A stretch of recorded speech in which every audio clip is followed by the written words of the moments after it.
Welcome, everybody, to the American Space Museum. I'm Marquette with a special interview with this gentleman, Mr. Dan Green, who is Executive Vice President at McDonnell Douglas, built the Mercury and Gemini spacecraft. You come in here with Mr. Lowell Grissom, Yes. your friend, and your son here, Kent, from the Yes. Space Museum in Bonne Terre, Bonne Terre, Bonne Terre, Missouri. Bonne Yeah. Terre, Missouri. Yeah. So I've never met you before, but you were one of the important people in the suits that Right. built the Mercury and Gemini spacecraft. Right. And tell us a few things about that while you're visiting here. You're visiting here for the Astronaut Memorial Foundation and Right. honoring our Apollo heroes. I came in kind of late into the McDonnell Douglas scene. Mercury and Gemini had been pretty much programs had completed. Uh-huh. I did go to a couple of the launches on the Gemini and followed that pretty closely. And one of the missions on Gemini that led eventually to the Skylab program was Gene Cernan trying to work his way around to the back of the Gemini into the equipment section to put on an astronaut maneuvering unit that was built by LTV in Dallas, Texas. Mm-hmm. Gemini 9 with Tom Stafford. Right, and he just overloaded the environmental control system, and the sweat was a big. Gene Cernan was a big sweater, Okay. and anyway, that He lost like 8 pounds, they said, of Oh, yeah. sweat on that thing. It was a Right. close call. it really was, and it was a difficulty getting him back into the Gemini, and he had to do it without taking a shower, so he was back home on the Gemini. Well, I was listening in on the radio, some program, because I was working on advanced programs of how to use Saturn Apollo hardware. We used to call that the Apollo Applications Program. Okay. And that was the program that kind of all came together, and working with Huntsville, who were the prime customer on the stages, the S4B, and the S4B was just about the right size. And while listening to that, because I had known Gene earlier, because I'd worked with him when he was a student at the Naval Postgraduate School in Monterey. They would come out to industry and do a tour of duty, and we had Gene up in our facility because he was a Navy guy, and my boss, Bob Truax, old name in the rocket business, and Admiral Harkleroad, Neil Harkleroad, they were all good Navy guys. And by the way, at Aerojet, our first president was also the Secretary of the Navy in his prior life. I see. Yeah, That helps That helps, and that when you're funding and looking for stuff like that, for sure. is true. And so we all had Navy leanings and touches. Anyway, when you had the S4B, Well, this led to Skylab, the Apollo applications. So Right. you worked on the Skylab program 50 years ago. right, The last mission is ending, right, crewed mission. well, yeah, he's getting to the Gene Cernan part. Right, of it. yeah. Yeah. Good. But continue with Gene Cernan there. We get. Well, okay. Well, Gene was he was when I got a hold of him.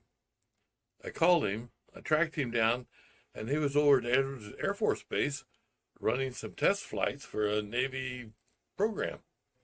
And I said, Gene, I got a plenty good deal for you. Yeah, what's that? Because he played on our baseball team and everything else, and he was one of our first team pizza and beer drinkers.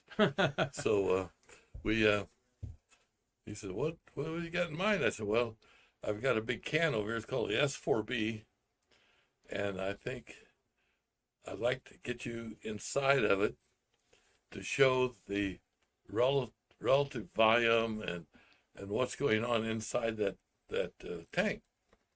Well, it turns out it was too difficult. There's too many probes and things that would reach out and bite you, so that in the end, we went from a wet workshop, which is the original concept, was to take that S-4B once it had performed its mission to get that equipment headed for the moon, and then we would passivate the stage, take the hatch off the hydrogen tank, crawl through, and activate it as a wet workshop.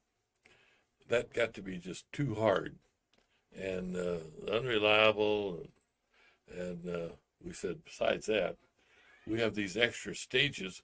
When we just pull those offline and start with a dry workshop. And so I sat down with Bill Ferguson, who was a program engineer at Huntsville Marshall. Mm-hmm.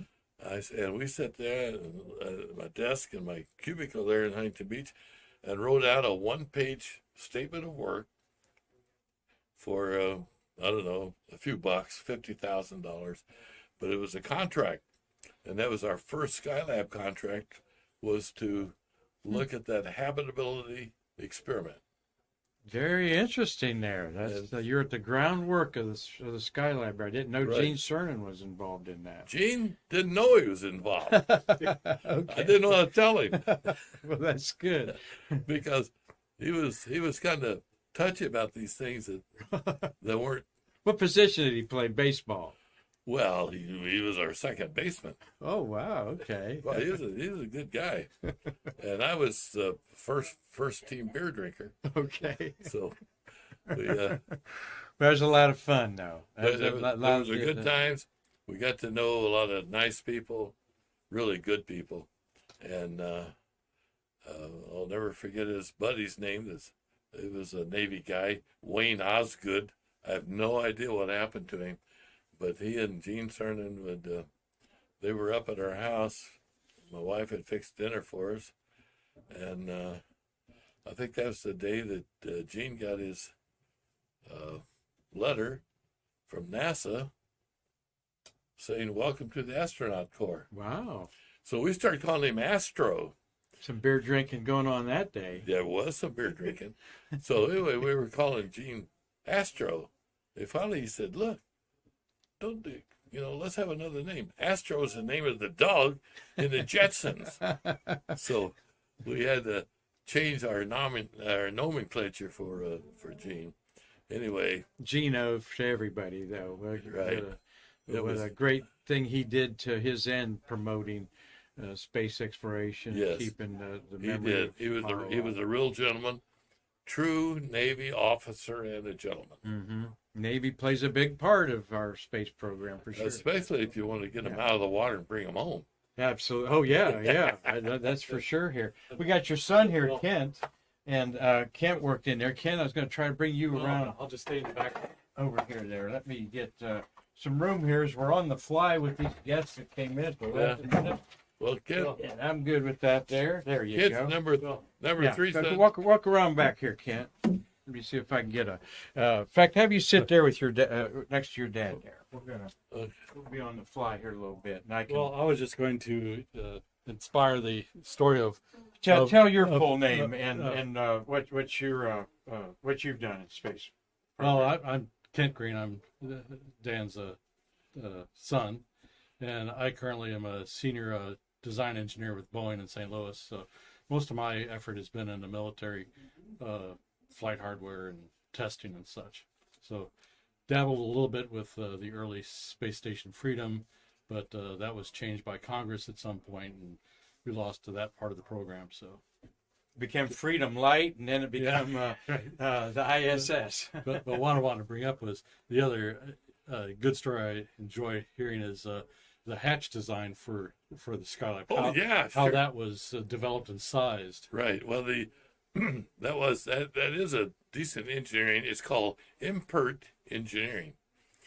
Anyway, instead of expert, the hatch for the EVA was the Gemini hatch that was in the airlock module which was one of the hooks that McDonnell used to win the airlock module contract to beat out Douglas at that time. So anyway, the airlock hatch was to allow people out of the Skylab through the airlock to go EVA. Now, the story is when we were sizing the hatch for the hydrogen tank to get, when you docked, you used the Apollo docking module, and we brought it in, we'd bring the people in through it after they dock with the S4B, then they could come in through the hydrogen tank. Well, hydrogen tank had an access hole, I think it was about 23 inches or something. No way you could you extrude the astronaut and the suit and everything else to get them in. So we said we got to have a bigger hatch or access to the hydrogen tank. Fortunately, perfect timing, because we were chasing a well problem around the hatch ring on the hydrogen tank. And our engineer said, if we could just make it bigger, we wouldn't have this well cracking problem.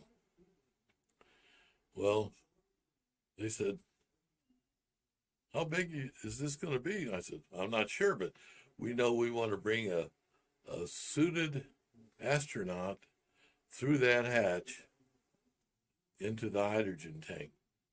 So how big does that have to be? I said, well, one way to find out, Mr. Harkleroad and I went to LTV, Dallas, Texas. We had a big roll of butcher paper, and we got the guy in LTV. They were the contractor for the AMU, the Astronaut Maneuvering Unit. And we said,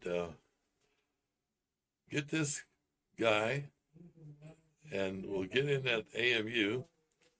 And Harkleroad and I, we took a big bunch of butcher paper, taped it together, folded up in quarters, and we started cutting holes in the center.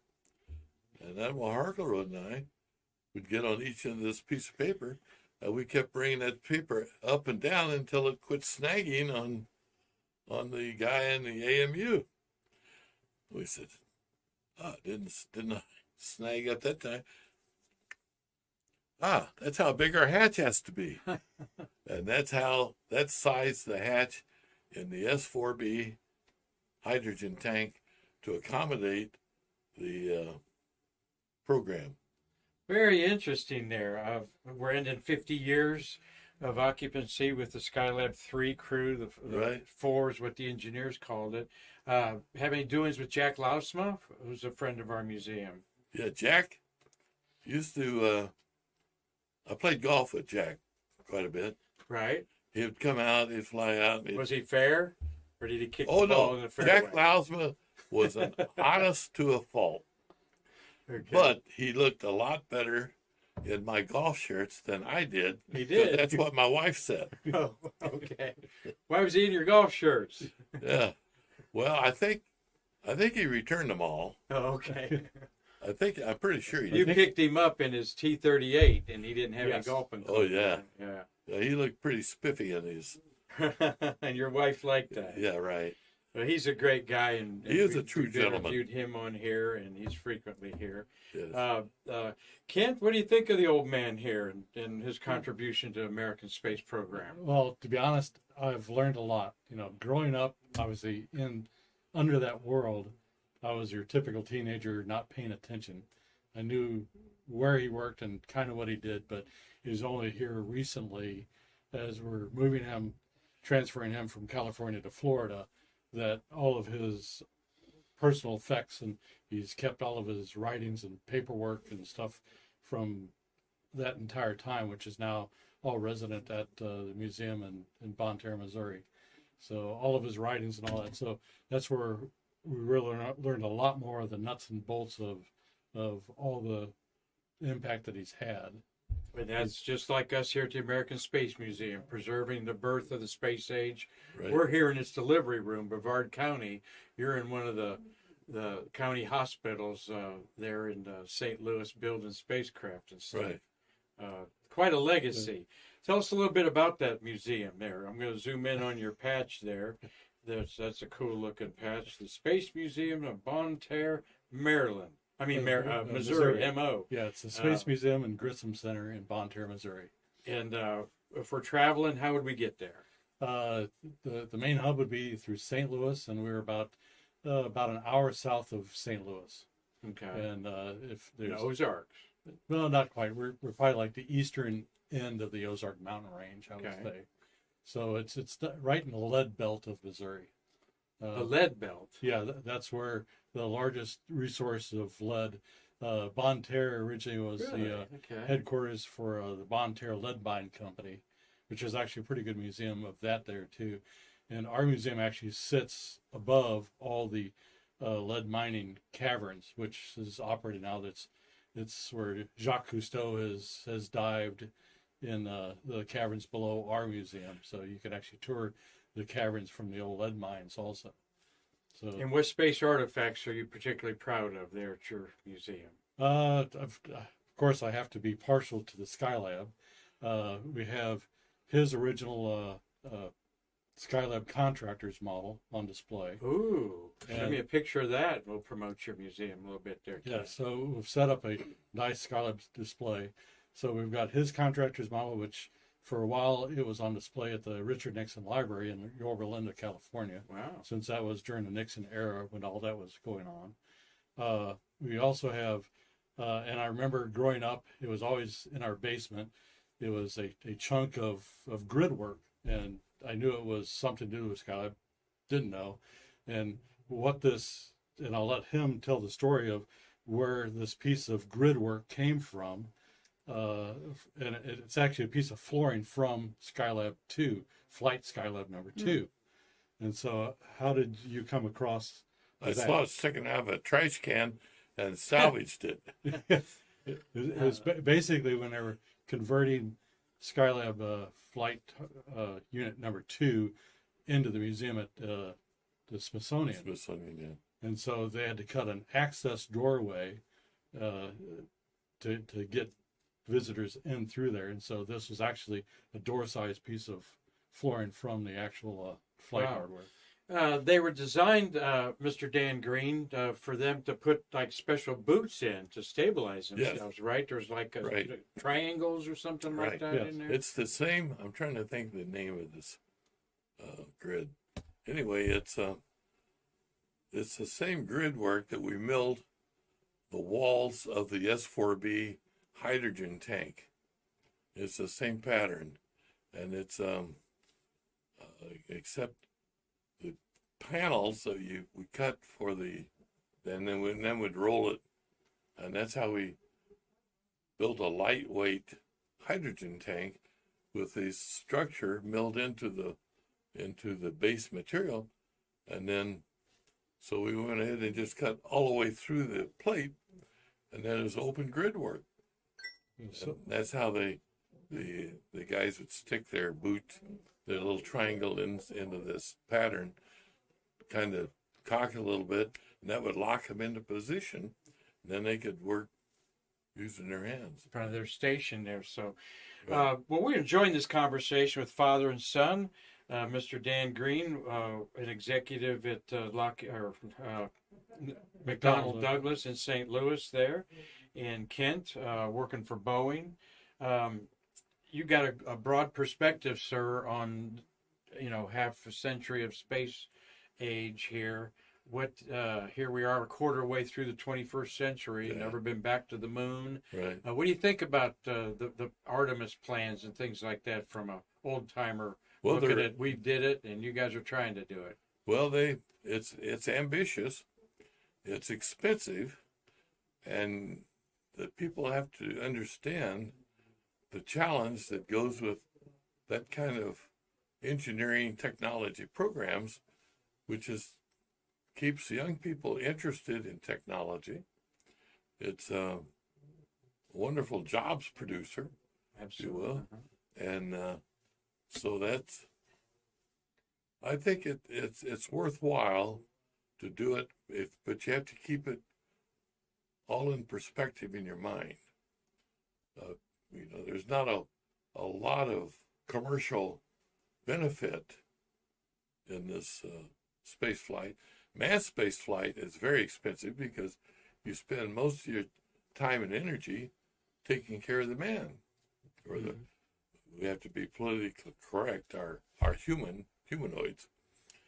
And if you want pure science, the unmanned programs pay huge dividends. And it's probably the smart way to get science, earth science, lunar science, planetary science. How else could you land on an asteroid, sample that, and get out of there? You can only do it with an unmanned spacecraft. Then the automation that goes into and the AI that's associated with the unmanned world is another big breakthrough. Big dividends. Absolutely. Either NASA's unmanned spacecraft going to a planet either fails or it lasts 10 times longer than it was built for. It seems. That's right. Well, then it gets in the way. You got to figure out how to get rid of it. So current events, we've tried. There's been 2 successes, 2 failures on the moon in the last year. Did you see the Japanese JAXA actually landed on its nose? If you hadn't seen the picture of that, No. they landed one that. But in China, a lot of people are telling us we're in a moon race with China, and America's not acknowledging it. No, No? I don't think so. Okay. You have to have competition to have a race, and I don't consider any of those countries real competition to the American technology base and the people and the heritage that we have, both in terms of technical merit of the people, the education system, and the motivations that goes with the American program. Well, that's some good, good sign of that we are doing the right things. How about you think about your son there at Boeing, kind of following in your footsteps there? Well, I think it's good. I had 3 sons. They're all engineers. It's a family curse. That family curse. Well, I was a liberal arts person. I say if you want to make money, go into engineering. But actually, it starts with his father. Yeah. His father was with the Corps of Engineers and was a supervisor for laying the crawler track for Launch Pad 39. Wow. Yeah. Interesting. So Little it's a family side legacy. story. I don't know if you ever have the picture, but my father was kind of an adventurer, and he would volunteer for all kinds of Corps of Engineering jobs, like the Minuteman bases in Missouri, and then he did the crawlway here at the Cape, and then the big earth dams on the Missouri River. But one of the side stories, and I think there's a picture somewhere of my father when they were doing the crawlway. This was pretty rugged country down here, and it was fairly remote. And they had a bobcat, which turned out to be rabid, came snarling and growling and biting out of the swamp towards this crew that were working on this crawlway. So my father grabbed a shovel and killed the bobcat. And then I think there's a picture of him holding it up by the tail or something. I said, so there's all kinds of risks that went with the construction here. Yeah, these are all good old Missouri country boys. There you go. What was your father's first name to the old timers out there? Herschel. Herschel Green. Yeah, Herschel Green. Yeah, he was from Carthage, Missouri. But we're enjoying this impromptu conversation with you two. Is there something, Kent or Mr. Dan, that you'd like to share with people? A story that is unique, or just I think every story is somewhat unique. We were plowing new ground, as we used to say on the farm, and every once in a while you hit a stump or a rock, but you figure out how to handle it. And if the stump is too big, you just plowed around it for a while, for a few years, and keep setting it on fire, and finally it would burn up. Anyway,